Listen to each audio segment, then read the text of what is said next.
I came from Harvey, which is south of Perth, 100k south of Perth. Yeah, and what made you decide to come here?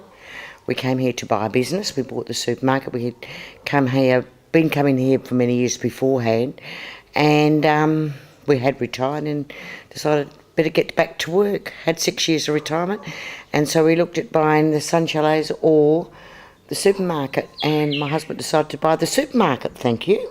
Put me back to work. In those days, that was back in 1995, and I had 4 staff plus the 2 of us, 6 staff.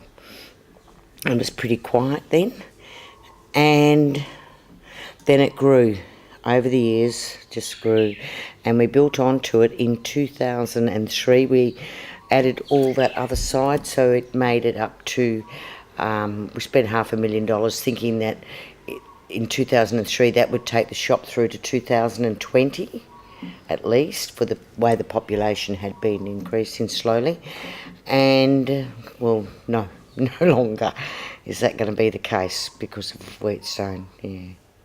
So and being there for 16 years, like, we were tired, we too old to, we didn't need to run around anymore after that, so we decided we'd sell out and retire, which we have.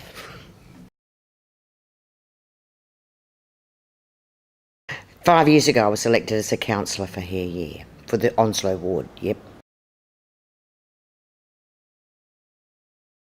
What is my job entitled? A lot of voluntary work. Listening to people's problems and trying to get them sorted out with the Shire, yes. You know, things like planning, zoning, a lot of that sort of stuff. Getting things for the town, getting footpaths, getting street lighting, toilets. We didn't have any of those, public toilets.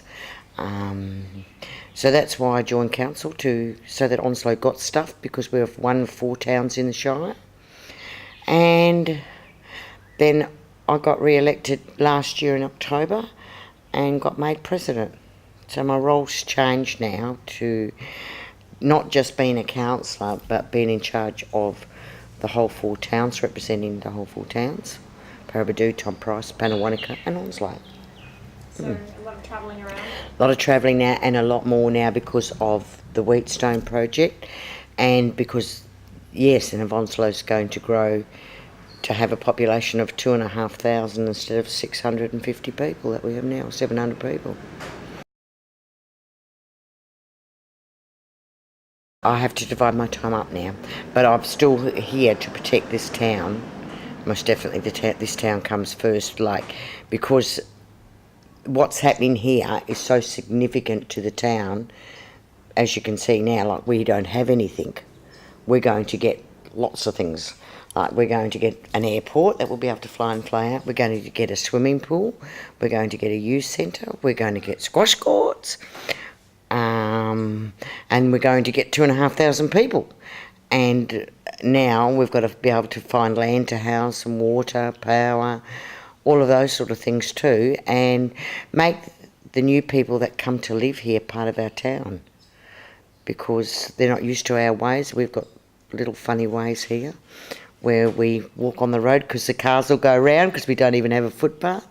We know each other, all know each other, where we're not going to know these new people.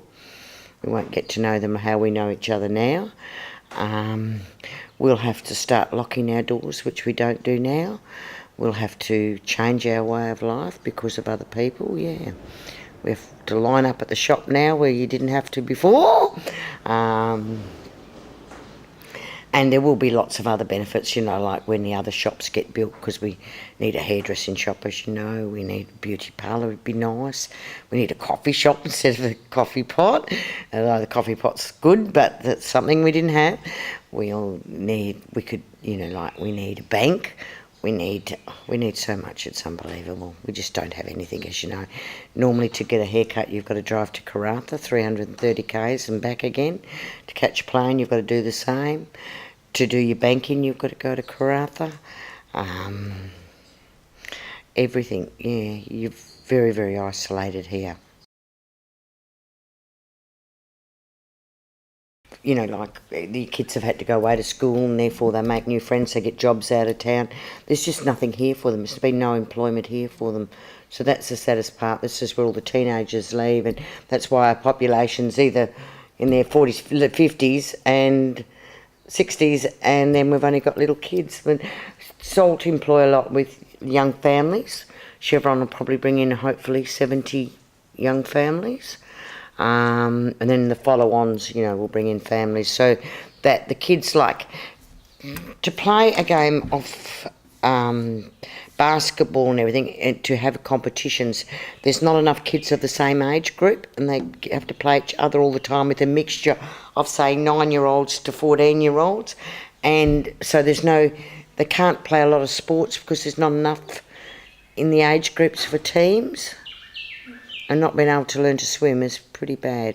People have to take their kids to Panawanika, which is 200 k's up the road, and back 400, and they have to do that. They get that opportunity for 2 days a year only, or if they go on a school camp somewhere. So, you know, sort of like, we've got it really hard. They've got it really hard, the kids here. They do miss out on a lot. But then they have the benefits of being able to have freedom of wandering the streets, and everyone knows their kids are safe, where that will change. We'll have to worry about that.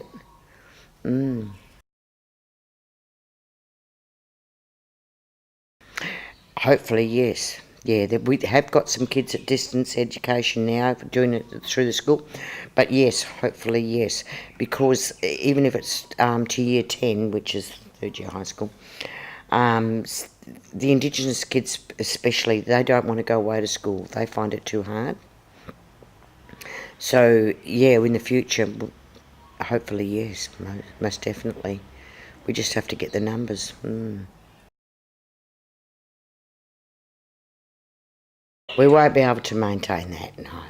There'll be a lot of things that how we live now just won't happen.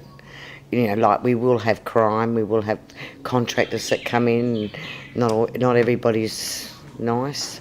So we'll be like other towns where they bring in drugs, they bring in everything else, and so you'll get people coming in, they've already started to, that are looking for work from these companies, so you end up, even though the companies don't employ them from here, but you'll get them sort of coming in trying to, well, I'm living here now, I want a job type people, if you understand what I mean. They can't get jobs anywhere else, so they'll come here. Whereas before, as we've been now, we know everybody who lives here. No one strange can come in and say, oh, I live here. Well, where'd you come from? We look at them, you know, like, and it's like going to the pub now. Before you go down there and like, this is some those stools that are up against the wall. So it's not stools, they're benches, right?